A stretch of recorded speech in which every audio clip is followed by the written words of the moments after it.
Alrighty, so what a fight we got here. It's Drew Dober versus Brad Riddell.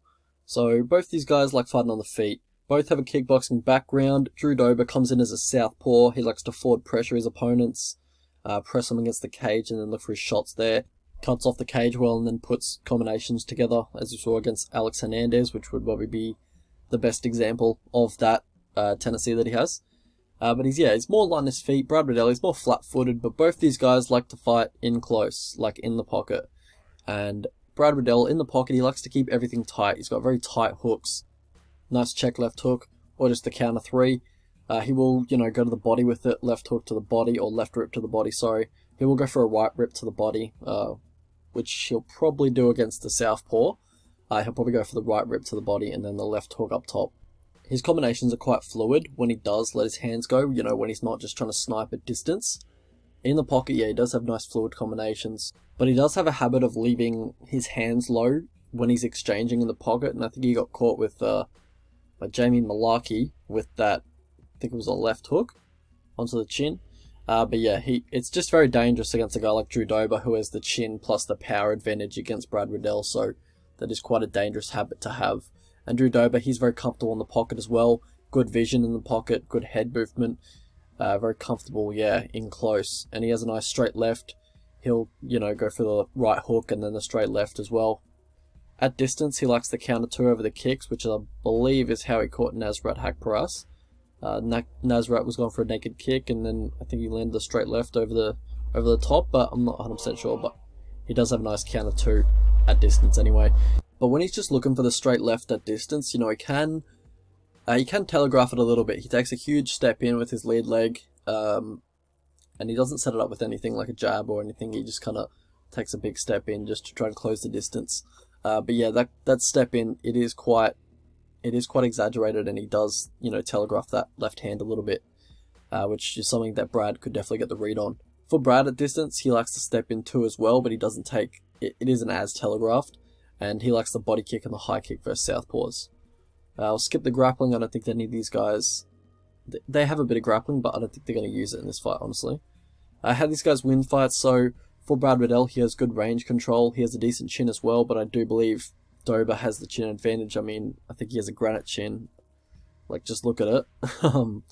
Like, that chin's not going to crack anytime soon. But yeah, he has good cardio as well. Brad Riddell and Drew Dober both have good cardio, I've got to say. But yeah, I'd probably say Drew Dober has really good cardio, transit elevation.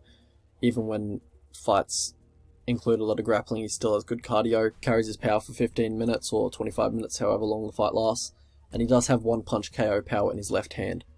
How these guys lose fights? So for Brad Riddell, he can get taken down pretty easily. Subpar takedown defense, I'd say. And for Drew Dober, I'd say he has probably worse takedown defense. He is not great takedown defense, but I don't know if they're going to need it in this fight. And for Dober, he also has poor get-ups, but yeah, it's not really, I don't think that both those things are going to matter in this matchup, honestly. Path to victory for these two. Path to victory for Brad Riddell. I think you should try and stand your ground. Don't let him push you back onto the fence. Don't let him bully you like Alex Hernandez did. But also just wait for that step in of Drew Dober when he's looking for the straight left, and then look to slip and then rip to the body from there, or just, rip to the body and then go upstairs. Also look for the body kick and the high kick at distance, and if he goes for low kicks, look to return them with the inside low kick. For Drew Dober, look to walk him onto the fence and look for combinations as he's circling away from the cage, like same as you did against Alex Hernandez, when Hernandez was circling away after you cut the cage off from him. Then you would look for the 3-2 or the 2-3. Just as he's quite vulnerable and his stance is quite compromised against the fence, look for that. And also the straight left when he's throwing hooks in the pocket, because, he does have very tight hooks, but you're going to beat him with the straight left if he's throwing hooks.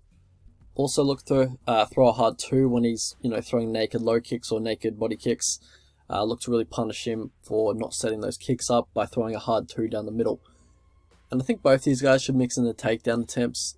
I think that would be smart. I'm not expecting them to, but I think it would be smart just to, whoever mixes in the takedown attempts will just give the other person something to think about other than just the strikes. So how I see the fight going? So yeah, I think both these guys are quite well matched. I don't know if Brad Riddell slept with like Sean Shelby's wife or some shit like that, because he has just been fed to the wolves as soon as he got in the UFC.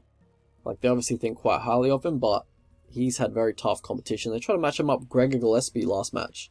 Like, Jesus. Yeah, as to my point before, I think if any of them do go for takedowns, I don't see him accruing much meaningful top control, but it could be good just to mix it in and make him think about something else. But I don't see any takedowns happening in this fight, honestly. I think this is going to be a fucking war. Drew Dober, he's one of the main sparring partners of Just Engaging. I believe that's the perfect look for preparing for somebody like Brad Riddell, especially with the more technical style that Gagey has been fighting with recently. Both these guys like to fight in close, and, you know, if he's been training with Just Engaging in the pocket, you know, he's going to be ready for Brad Riddell.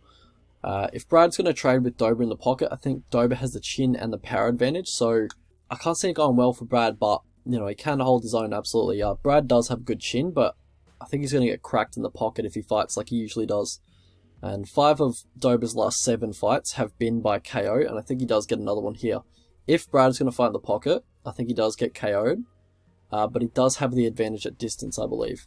I think Brad has the advantage in the kicking game, and that becomes more important with the southpaw versus orthodox dynamic. And if he can stand his ground, extend his combinations, throw damaging leg kicks, and mix in takedowns, I believe that he can win. But I do see these guys trading quite a bit, and neither of these guys are willing to give an inch. So I do think they're going to exchange in the pocket, and I do see Brad getting caught by a left hook or a left straight by Dober, and just not really being able to recover from that punch. So I'm gonna pick Dober. And yeah, let's have a look at the betting lines. Alright, so the prediction is Drew Dober. I think he gets it done by KO in round 2. And in regards to the money line, I think it's about correct. I think it's on the money perfectly, actually. That's exactly how I'd line it. If Drew Dober were to get to a dog, even a slight dog, I'd bet that. But, you know, not really looking to bet too much in this fight. Just looking to watch this one. It should be a very entertaining fight. Two guys that are going to throw down. No takedowns, probably. So yeah,